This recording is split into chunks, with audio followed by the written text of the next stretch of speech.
Hi, fellow believers in Christ. I just wanted to share some thoughts that you can share with other people if you want, if you are in a conversation about abortion. And anyway, God created people because he loves people and he wants a lot of people in heaven. So that's why one of the reasons why God made us to reproduce is so that there will be more people in heaven. Now, of course, those people have to follow the Lord and they have to give their life for him and repent of their sins. But what God would like is for every single person who's ever been born to give their life to him and repent of their sins and receive salvation and go to heaven. That's what the Lord really wants. It is not his will that any should perish. Um, and so, anyway, he wants us to live our lives for him. So, if you lose your life as a child or before you're born, you don't really get much of an opportunity to live for the Lord. And that's what he wants, because he wants us to earn our rewards as well. Not only does he want us in heaven forever, all of us, but he also wants to give us rewards in heaven, awards for doing his works. And if you die as a baby, you don't have a chance to earn any of that. So you'll still be welcome in heaven, but the Lord wants everything for us, not just that we barely make it in there, but that we have mansions and that we're in high positions in heaven. That's what the Lord wants. And so that's why he wants people to follow him. And he also wants people to be born and to live. Satan is the one who wants all of us dead because Satan hates us. He's malicious and he's jealous of us because he has no chance of ever going to heaven and because he is not glorifying the Lord in any way. And he's filthy and ugly. And we're not. We're beautiful creations. He destroyed himself long ago. And so that's why he looks so hellish. Anyway, getting into it, the biggest argument that people make is that they say that a woman should be able to do what she wants with her own body. The only thing is that brings up two questions. Number one, what is a woman's body? And number two, what do women really want? Okay, so it's a silly thing to say if it's kind of making it sound like a woman wants to harm herself. So, first of all, what is a woman's body? Obviously, it's a very beautiful creation. The Lord made it, so it's beautiful. It's wonderful and perfect. And a woman's body only has one blood type. But you'll notice that a lot of babies, probably most babies, have a different blood type than their mother. So if something inside your womb has a different blood type, it's not you, okay? If you're type O and it's a negative, it's not you, okay? Because it has a negative blood. Also, women only have one sex, okay? And it's always female. And so if there's something inside your womb that has a male sex, then it can't be you. And even if it has a female sex, it still can't be you because that's two sexes and not one. And women only have one heartbeat, just like men. And we only have one set of lungs and one of our sets of all of our other organs. And we only have one digestive tract. The baby inside the mother's womb has its own separate digestive tract that's completely separate from the mother's. And even with the placenta and all that keeps the digestive tract totally separate. So you can't have two digestive tracts, whether you're a man or a woman. It doesn't matter. So the whole argument of it being a woman's body is moot and irrelevant because it's clearly not just a woman's body. It's the woman's body and the body of the child together. So when an abortion happens, it isn't happening just to a woman's body. It's happening to a woman's body and the child, a whole different person. Women only have two arms, two legs, two eyes, etc. But if you add up the body parts of the baby inside the womb, that would double everything. So that would be ridiculous to say that it's a woman's body. And the most beautiful thing of all, one of the most beautiful things about women is they're capable of accommodating pregnancy, gestation, labor, and birth. And men cannot do that. Isn't that amazing? Men can't do it. So this is one of the great things about a woman's body, and it's it's really wonderful. So why would we want to squash that and suppress it? You know. Um, so what do women want is the second question that's brought up by that argument that women should be able to do what they want with their own body. First of all, it isn't just their own body; it's their body plus another person. And what do women really want? You know, women, I am a woman, so I think I have a good handle on what women really want. They want to be loved, they want to be honored, and that means, treated with respect, which honored and respect is kind of the same thing. They want to be protected and nurtured, even though a lot of women are independent and don't feel that they need protection, maybe, but having it is always a plus. Even if you're an independent person and you're not a wimp and you know how to take care of yourself, that doesn't mean that you don't appreciate somebody standing up for you and protecting you if they were to do that. That doesn't mean you wouldn't like it. Yes, you would. And all women want to be nurtured. And women are nurturing by nature. They nurture children and their husbands and others. They nurture coworkers, neighbors, relatives, friends all the time. That's very common for women to do. But because women do it so well, they also appreciate it having it done back to them. They appreciate being nurtured themselves because they put out so much for others. And of course, a woman wants to be cherished. She wants to be special, and not just another face in the crowd, but actually treated like she herself as an individual is somebody who has meaning and who is really, really thought well about by others. So, and the respected is kind of the same thing as honored. And also, women like to be able to do what they're capable of doing and not be suppressed and held back. So that goes in the workplace, that goes at home, um, you know, making decisions and ordering their household, and that also goes in reproduction. Women want to be able to have their children. I mean, women get depressed when they can't have children. That's very, very, very common for a woman to be depressed if she can't have children, or to have some sort of bitterness or bad feelings about that. And a lot of women, they'll obsess about marriage and family, and once they get married, then they obsess about having kids, because that's what women love to do. Women in general, I mean, there's always exceptions to the rule, but generally speaking, most women at some point in their life want to have a family. That is so totally natural. So this is what women really want, which we all kind of know, right? So the reason I brought that up is because that goes back to what women really want. Women do want to have a beautiful family life. They really do. So anyway, changing on to another subject, violence against women. What does it look like? Well, we know what violence against women is. It's rape, incest, and actually most incest is because of satanic ritual abuse. That's why a lot of incest occurs. I can't say most, but I'll say that's why a lot of incest occurs, is because it's actually a religious ritual that satanic people do, and it's part of their religion is to commit incest and rape. Prostitution is a crime against women. So is slavery, which you'll see in many countries, but you'll also see it in our country, sometimes in the form of prostitution and sometimes in the form of, other types of slavery. There are other types of slavery where women are just prevented, especially if they're like immigrants or something, they're prevented from doing anything but working for slave labor. And I even knew a woman one time who was a illegal immigrant, and she was working as a teacher in a private school, and they were paying her under less than minimum wage.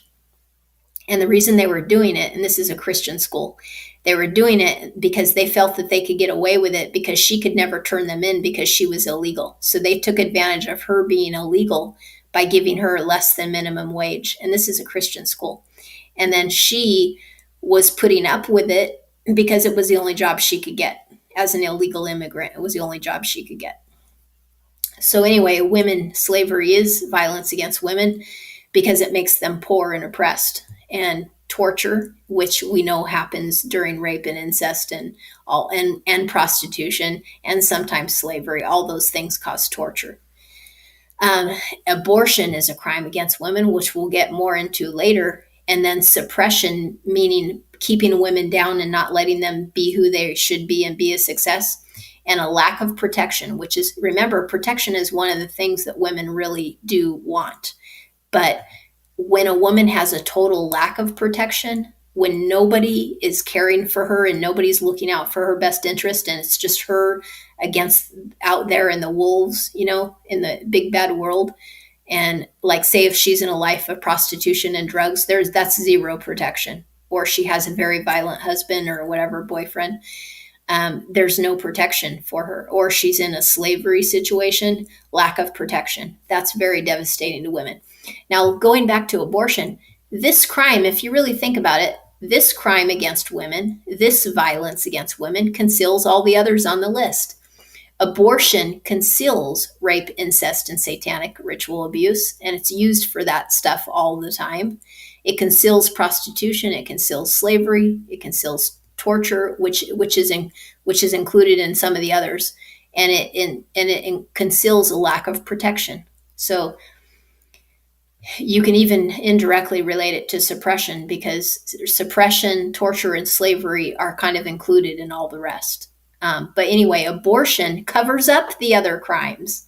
So why is abortion good? It's no good for anybody, especially not women, because abortion conceals the problem rather than fixing the problem. Okay, so abortion doesn't fix rape, incest, and satanic ritual abuse. It doesn't fix prostitution. It doesn't fix slavery. It makes it worse. It covers it up so that the perpetrators, the people who do these things to women, can get away with it.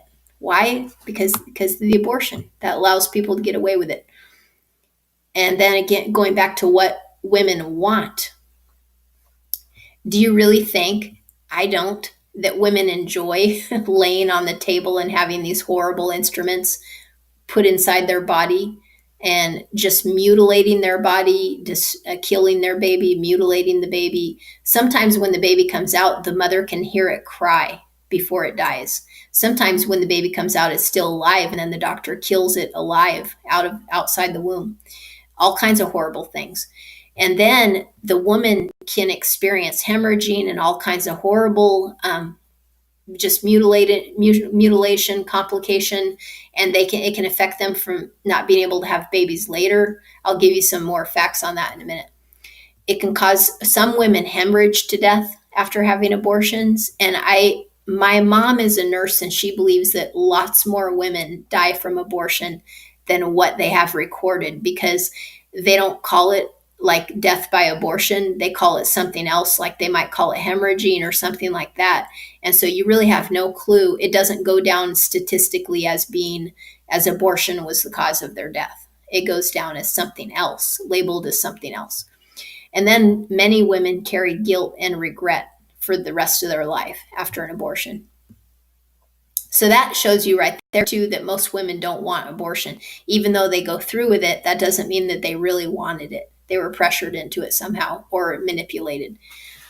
And then here's another argument against abortion, because a lot of people say, well, if they were raped or they're a victim of incest, then you should let them have an abortion. Well, why would you do that? Because what's a greater physical trauma? Rape, which is being beaten and, forced that sexual, I don't want to call it sex. I hate to call rape sex, because I don't think rape is sex, but there's no other word, except for that. But anyway, being forced, and then the beating and all that stuff, the emotional trauma. But think about the trauma of the abortion itself. Isn't that worse, because you're actually going in there with metallic instruments and ripping things apart and causing hemorrhaging and permanently damaging the reproductive organs? That's worse than rape. Why would you want to traumatize a woman twice who's already been traumatized by rape or incest? or ritual abuse or prostitution. That's all of that's traumatizing. Why would you want to put more trauma on the woman by an abortion, which is actually more violent? It makes no sense. So the whole idea that abortion is a good solution for women who've experienced violence makes no sense, because it's like saying, you got a slap in the face, now we're going to punch you in the gut, then you'll feel better. That's not going to make anybody feel better. So you can stop the video and read this if you want, because I'm not going to read it, but you can just stop the video and read it. But it came from this website, and it's facts talking about the damage that is done to women because of abortions, the physical damage that's done to women. And the rates are really high. It's not like 1 in a million. No way. 12.5%, 22%,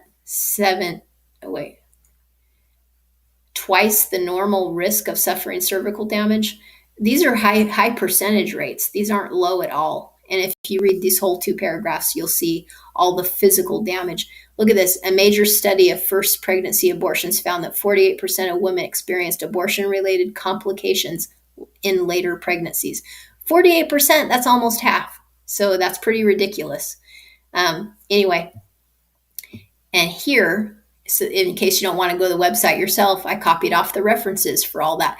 And now it changed the numbers to 1, 2, 3, but this was actually number 13 through, when I copied it, it changed it, and I didn't realize that. It was actually 13 through 21 that I copied, but then this program changed it to 1 to 10. So that isn't what it was, but these references directly correlate with those 2 paragraphs, okay? Just so you know. And this is another thing about abortion, is most people don't realize that it's pretty Nazi. You know what Nazi means? Nazi is when you kill your own kind, or it can also be when you're trying to get rid of other races that you don't think are your own. So it's kind of like genocide. Abortion is like ethnic cleansing, basically. You can consider it ethnic cleansing, because it gets rid of minorities at a much higher rate than white people. So in 2000, now a couple of these I had to guesstimate because they didn't actually give me the number in the graph. It just showed like where a line went. So I had to guesstimate what the number was. But on this side, it gave exact numbers. So this is guesstimation on my part. This is exact numbers that were given on the website. So in 2000, 48% of all abortions were done by blacks, were done on blacks, and 33% on Hispanics, 29% on the other minorities, and 10% on whites. And then in 2017, 7 years later, look how it's much reduced. But with whites, it stayed the same, didn't it? That's very interesting. But it got much reduced with these others. The blacks went down to 27%, Hispanics 18%, other minorities 16%. So all these went down quite a bit. Why? Because the minorities are getting smart, and they're realizing that abortion isn't good for them, and it doesn't help them at all. So they're wising up and realizing that that's not the choice they want to make. When in earlier times, they thought that abortion was great. They were brainwashed pretty well, but now they're slowly starting to get smarter. But the white people already knew that abortion wasn't in their favor, so they weren't doing it as much. Now, this is even more drastic than it seems, because when you consider the fact that in the US, over 60% of the population is white, that makes all these numbers a lot more drastic. Because if you think that all the numbers are the same, like 25% black, 25% Hispanic, 25% minority, and 25% white, that's bad enough. But when you realize that the whites are 60% and they're only getting 10% of the abortions, that's a far more drastic, I don't know what you call it, disparity. But anyway, I don't think that's the right word necessarily. But it's a far more drastic difference between how many blacks are dying from abortion, how many black children versus how many white children are dying from abortion. It's way more drastic. So, anyway, that's the last slide. And those are all my arguments against abortion. And basically, it gets us back to the same question: what is a woman's really reproductive rights? A woman, if you're saying that abortion protects a woman's reproductive rights, that's really an oxymoron, because it's exactly the opposite of truth. Because a woman's reproductive rights means that she should be in a safe, nurturing, protected environment that allows her to be the woman she is and have children. Because that's what women are made to do, and that's what women love to do, and that's what women are really good at. I'm not saying it's all that we're good at, but women are made to have children. That's a beautiful thing. And women are capable of many more things than having children, but still, it's so beautiful that women can have children, so that our women's reproductive rights are to do what they're made to do, not to be prevented from having children, physically damaged so that they can't have children in the future, traumatized physically and emotionally by the trauma of abortion, and basically treated like a lab animal, basically, on the abortion table. So there's no rights in being traumatized, abused, damaged, physically damaged, and denied the life of your children and raising them like any mother would want to do. So women's reproductive rights is actually the right to have children, not the right. There's no right in being denied your ability to have children. That's the opposite of your rights. So anyway, hope that blesses you, and of things that you can mention to people when they're talking about abortion. God bless.